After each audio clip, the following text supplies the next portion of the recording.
Lorsque l'ingénieur principal Wei Mingshan nous accompagne pour la visite de l'un des radars géants situés à 35 km du site de lancement, d'où la mission Shenzhou 16 décollera pour l'espace, nous assistons également au compte à rebours des moments les plus importants du lancement, surveillé de près par l'équipe de la zone de Dashuli.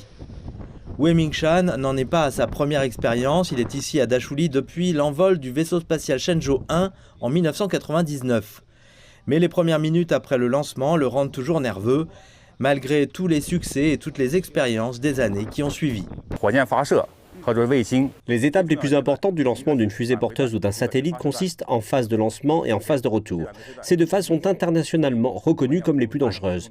La phase de lancement implique de nombreuses actions et peut donc comporter plus de risques. Les vols spatiaux habités sont une question de vie ou de mort. Je travaille dans l'industrie spatiale depuis longtemps et j'ai participé à de nombreuses missions. Et plus les tâches étaient nombreuses, plus la pression était grande. Bien que la fiabilité et les capacités de nos équipements se soient considérablement améliorées, la pression est toujours là.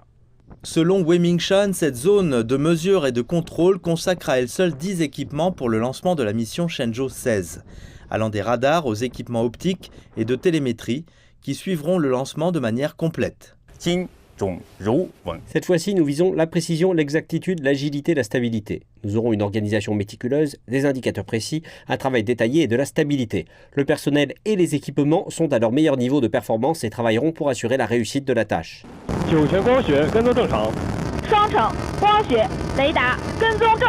Une partie de leur travail au cours des dernières années est visible à l'œil nu. Certaines des images diffusées en direct par les missions Shenzhou précédentes provenaient des équipements conservés ici, y compris ce télescope optique.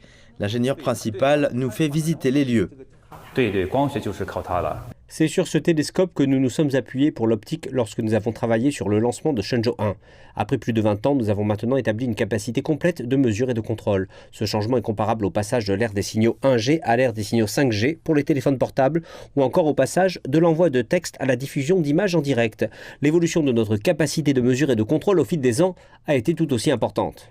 Et aujourd'hui, leur objectif reste le même, assurer la sécurité et la réussite de la mission.